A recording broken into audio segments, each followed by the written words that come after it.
Hello dear aspirants, welcome back to my YouTube channel.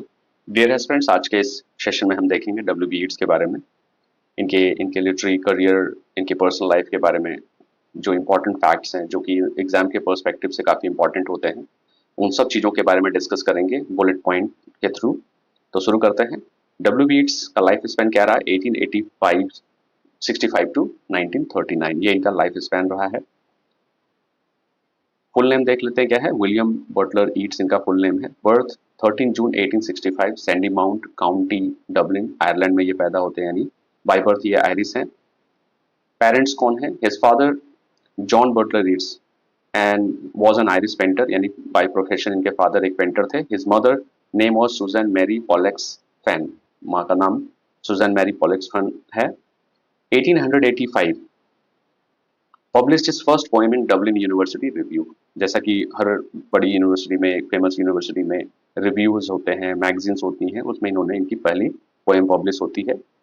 Year 1889 1889 Yeats met मॉडगॉन, यानी 1889 में मॉडगॉन से W Yeats मिलते हैं, हु बिकेम हिज म्यूज, जो बाद में ऐसा माना जाता है। म्यूज का कॉन्सेप्ट हम सब जानते हैं कि पोइट्स अपने इंस्पिरेशन के लिए जो है एक गॉडेस फिगर को ध्यान में रखकर अपनी पोएम्स को लिखते थे ताकि उन्हें इंस्पिरेशन मिले और उनकी पोएम अच्छी हो।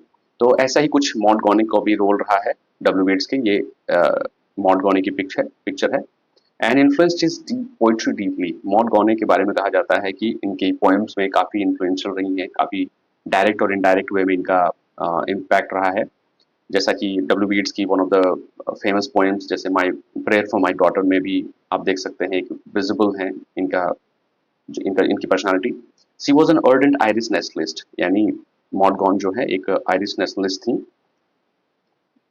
इन 1891 में he visited gone in Ireland. चूंकि ये विजिटेड आयरलैंड क्यों कहा गया है, क्योंकि डब्ल्यू बीट्स जो है इंग्लैंड में जाके स्टैब्लिश हो चुके थे और बाद में क्या होता है, प्रपोज्ड मैरिज 1890 में इन्होंने गॉने को प्रपोज किया, बट सी रिजेक्टेड हिम, लेकिन उन्होंने मॉडगॉन ने इन्हें रिजेक्ट कर दिया। Yeats proposed her number of times but she refused each proposal, यानी इसके बाद भी कई बार इन्होंने प्रपोजल रखा शादी का और हर समय इनको रिजेक्शन का सामना करना पड़ा।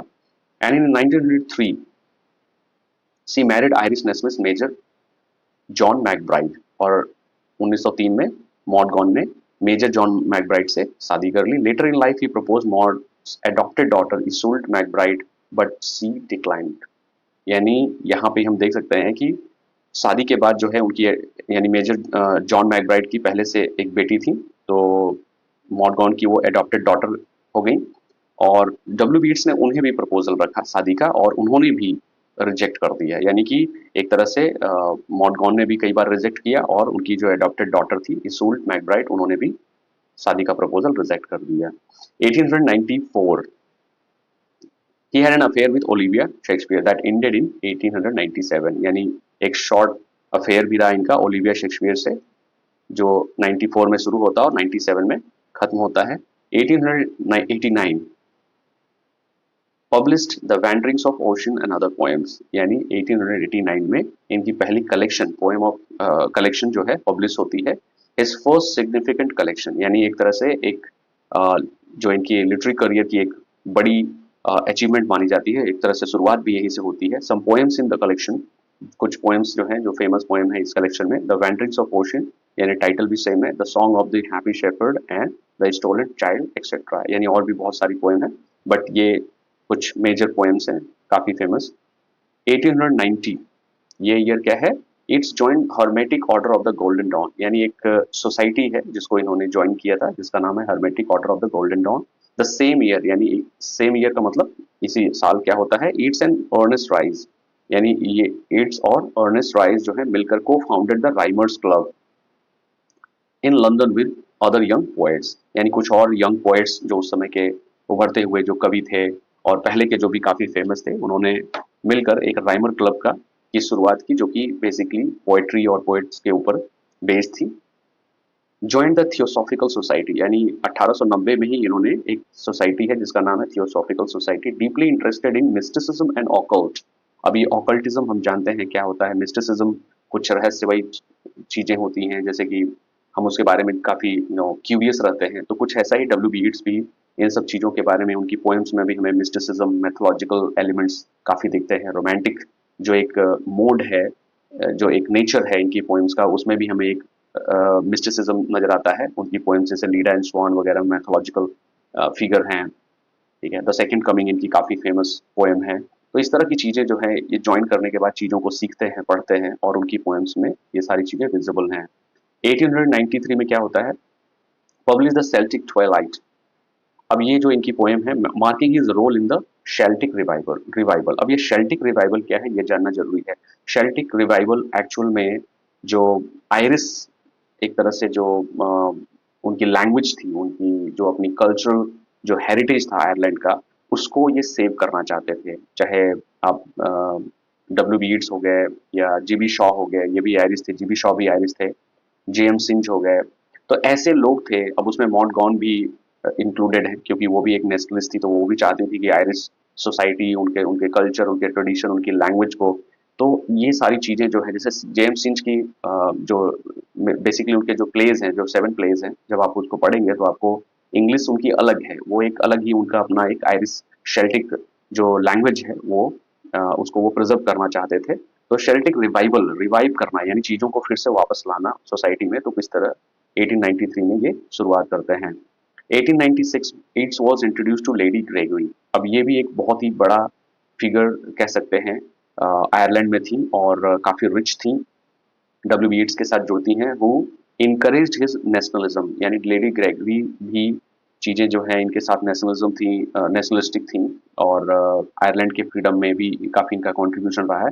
कन्विंस्ड हिम, यानी डब्ल्यू बी ईट्स को इन्होंने कन्विंस्ड किया to continue focusing on writing drama, और खास करके इन्होंने ड्रामा लिखने के लिए प्रेरित किया, इंस्पायर्ड किया। Together with lady Gregory, Martin, यानी लेडी ग्रेगरी के साथ और भी बहुत सारे लोग जुड़कर, उसमें मार्टिन थे, जेम्स सिंस थे, जैसा कि मैंने अभी बताया, सीन ओकेजी, ये भी आयरिश थे, Padraic Colum, it's establish Irish literary revival movement, यानी कि इतने लोगों के साथ मिलने के बाद इन्होंने आयरिश लिटरेरी रिवाइवल एक मूवमेंट चलाया, जो कि वहाँ के लिटरेचर को, कल्चर को प्रिजर्व कर सके।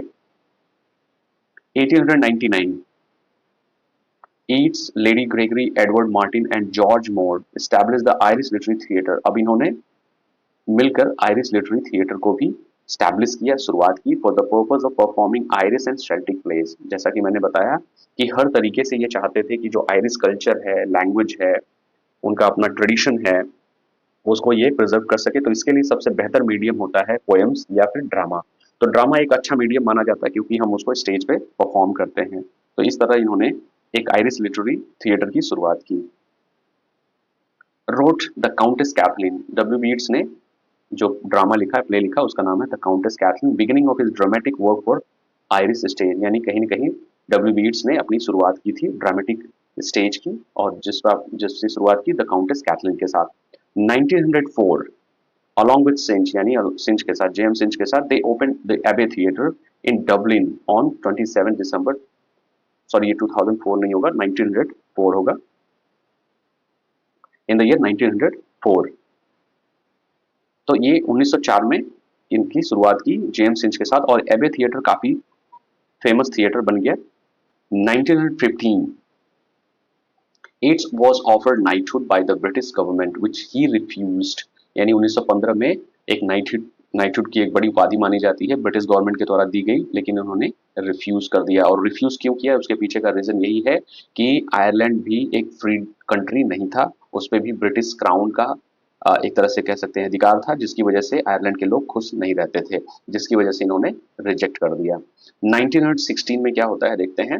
Deeply affected by the Easter rising, यानी 1916 में एक ईस्टर राइजिंग एक घटना घटती है, जिसमें बहुत सारे आयरिश नेशनलिस्ट को ब्रिटिश गवर्नमेंट के द्वारा या उनके सैनिकों के द्वारा मारा जाता है। रोट ईस्टर 1916, ये एक फेमस पोएम है डब्ल्यू बी ईट्स की। A terrible beauty is born, यानी इसमें एक जो लाइन है जो काफी फेमस है, ए टेरेबल ब्यूटी इज बॉर्न, जो कि मैंने ये बताने की कोशिश की है, इसकी एक फेमस लाइन है। 1917 मैरिड जॉर्ज हाइडलीज, और 1917 में ये शादी करते हैं जॉर्ज हाइडली से। ओलिविया शेक्सपियर्स स्टेप नीश, यानी ये जॉर्ज हाइडलीज जो है ओलिविया शेक्सपियर, जैसा कि मैंने पहले डिस्कस किया है, इनके साथ एक शॉर्ट अफेयर रहता है 3 साल का, और एक्चुअल में ये कौन है, इनकी स्टेप नीस हैं, who became important to his mystical and automatic writing. अब 1917 1919 एक्सपेंडेड वर्जन, यानी कि ये जो पब्लिश होती है द वाइल्ड सोन्स एट कूले, ये एक्चुअल में 1917 में पब्लिश होती है बट एक्सपेंडेड वर्जन होता है 1919 में। Include some of his best known poems. The wild swans at Coole जो इनकी एक पब्लिश होती है कलेक्शन है पोएम का, इसमें the wild swans at Coole इस सेम टाइटल है। In memory of major Robert Gregory and Irish airman foresees his death etcetera, यानी कि इस कलेक्शन में ये कुछ फेमस पोएम्स हैं। Yeats was appointed to the first Irish Senate in 1922। ये भी एक इम्पॉर्टेंट है कि इनका कुछ लिटरेरी करियर के साथ इनका पॉलिटिकल करियर भी स्टैब्लिश होता है, और खास करके ये जब अपॉइंट होते हैं आयरिश सीनेट 1922 में, was reappointed for a second time in 1925, और दूसरी बार ये इलेक्ट होते हैं 1925 में। 1919 में क्या होता है, रिटेन द सेकंड कमिंग, ये काफी फेमस इनकी कह सकते हैं कि जिसकी वजह से इनको विशेषकर जाना जाता है द सेकंड कमिंग। और मेजर जो हमारे एग्जाम्स हैं PGT, TGT, NBS, KVS, even UGC net में मोस्ट फ्रिक्वेंटली आस्क्ड क्वेश्चंस इससे होते हैं। During the Irish war of independence, यानी आयरिश वॉर ऑफ इंडिपेंडेंस, जैसा कि मैंने बताया कि आयरलैंड भी आज़ादी चाहता था ब्रिटिश क्राउन से। First publish the dial magazine November 1920 US में, तो ये द सेकंड कमिंग जो है पहली बार पब्लिश होती है 1920 यूएसए में।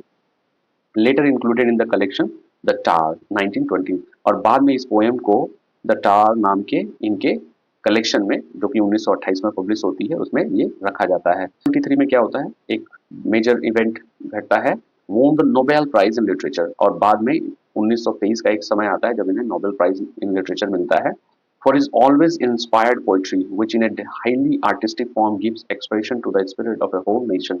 और इनके मिलने के बाद, इनको नोबेल प्राइज मिलने के बाद एक प्रेज में कुछ चीजें कही जाती हैं जो कि एक कमेटी होती है, नोबेल कमेटी, जो इनके प्रेज में ये स्टेटमेंट देती है।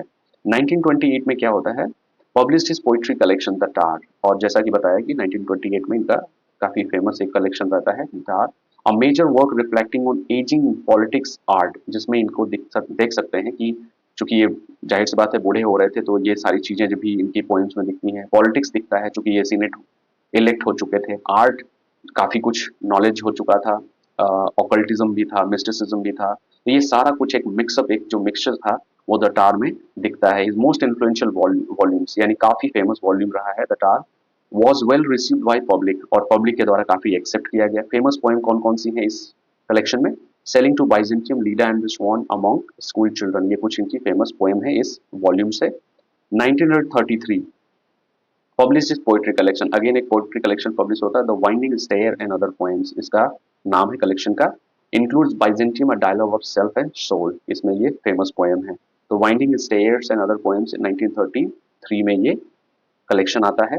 1939 died on January 28 in Menton France, और 1939 में इनकी डेथ होती है फ्रांस में, या आयरलैंड में और इंग्लैंड में नहीं डेथ होती है इनकी, फ्रांस में डेथ होती है। एज पर हिज विश, जैसा कि उन्होंने विश रखा था, अपनी इच्छा जताई थी, if I die bury me up there at Roquebrune and then in a years time when the newspaper have forgotten me dig me up and plant me in Sligo. ये जो place है, ये place जो है France में है, ये Ireland में है। स्लीगो डब्ल्यू बीट्स की लाइफ में एक इम्पोर्टेंट रोल रखता है क्योंकि ये प्लेस काफी कह सकते हैं कि नॉस्टैल्जिक रहा है इनके लिए, एक सुंदर सी जगह है ये।